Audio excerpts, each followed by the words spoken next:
It is Earth Day, after all, today, and like everything else, that means something slightly different during a pandemic. Climatologists are calling the massive drop-off in emissions since society slowed down one big experiment, a chance to see a world without us humans playing such a prominent part. The question, what lessons can we learn? Our Clayton Sandell reports. The 50th anniversary of Earth Day lands in the middle of a global pandemic, giving humans a glimpse of what the planet might look like if we took better care of it. Take air quality. With fewer people on the roads, skies over New Delhi this week turned from hazy brown to a rare blue. In Paris, where satellite pictures show empty streets around the Arc de Triomphe, air pollution is down 46%, 19% in Sydney, 29% in LA.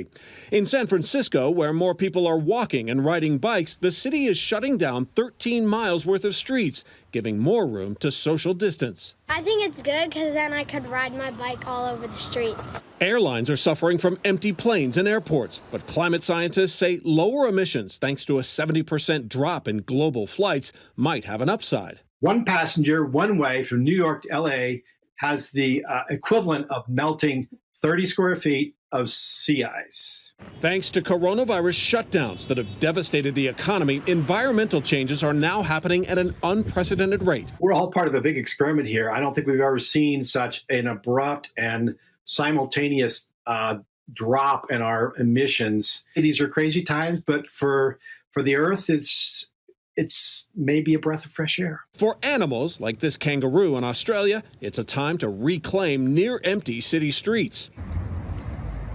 There was the goat jam in the UK, lions sunning themselves on a South Africa road, big cats jumping walls in Chile, boars in Israel, and coyotes in San Francisco.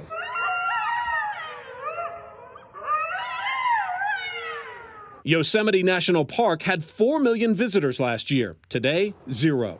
What are the animals doing since the park has been closed? For the most part, I think they're having a party. I think that this time of year is difficult for the animals here. There can be literally walls of cars or people in the park. There are things scientists say the pandemic likely won't change, like global warming. The level of carbon dioxide humans are pumping into the atmosphere may be slowing, but overall, it's still rising. We've been altering our atmosphere in significant ways since the dawn of the Industrial Revolution. Things started going up in the early 1800s.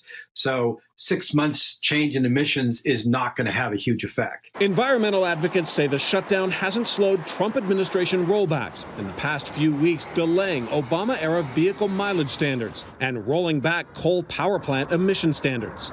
As quarantines end and Americans shift out of park in the coming months, plummeting gas prices may give them motivation to drive even more than before. In the long term, we end up with more air pollution and, in fact, more fossil fuel emissions because there's this desire to sort of get back to business as usual. So in the long term, is this going to save lives or harm lives? I think it remains to be seen. But what's happening now, scientists say, provides a glimpse into a sort of parallel universe where the possibilities of alternative energy, lower emissions, and less pollution can be seen right now, if only for a short time.